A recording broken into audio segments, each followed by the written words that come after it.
Welcome! In this video, we introduce MCR, the new method for peak purity assessment in MSChrom, the Mnova plugin for GCMS data analysis. The primary goal of this tool is to enhance peak purity assessment to simplify decision making. It can be applied to any chromatographic channel having spectral information, but Mnova allows combination of all chromatographic channels to improve reliability and performance. Let's start with an example. We have a total ion chromatogram with a single peak, which seems to represent one component. To verify, we'll perform a peak purity assessment.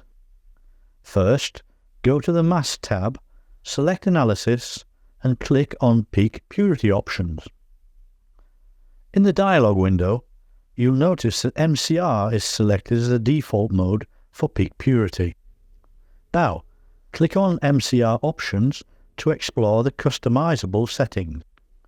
Here you'll find Simplissima settings, where you can adjust the maximum number of components and purity threshold. C constraints, including non-negativity and unimodality options. S constraints with non-negativity option. And finally, in the ALS setting, you can configure the residual threshold and the maximum number of iterations with the option to force the maximum possible iterations.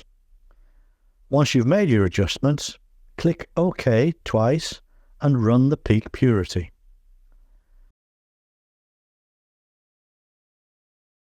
In this case, the results show one major component, a minor component, and two impurities.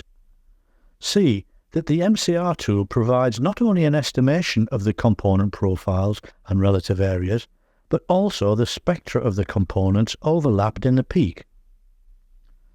Let's move to a second example. Here, we have a wider peak having at least two overlapping components as revealed by the noticeable shoulder.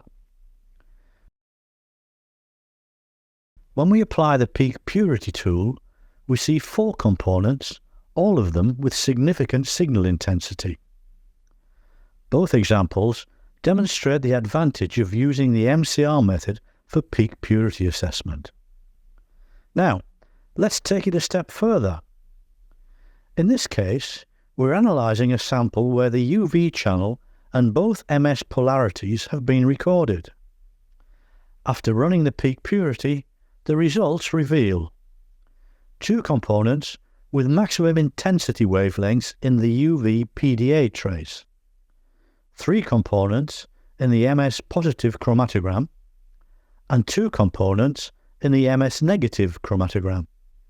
Interestingly, two components are detected in both polarities, while a third is only visible in the positive polarity. A closer look at the third MS positive polarity suggests that a contribution of the baseline, base peak M/Z114, was detected in this data channel.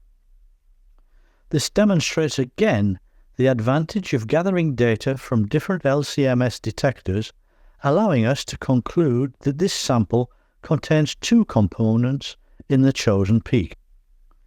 For a more in-depth assessment, we can further analyse the results using the advanced chemometrics plugin.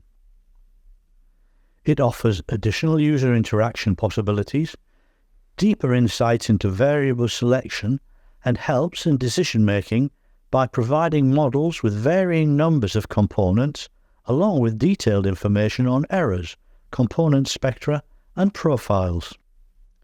We'll explore this advanced analysis in our next video. Stay tuned and don't forget to follow us for more updates.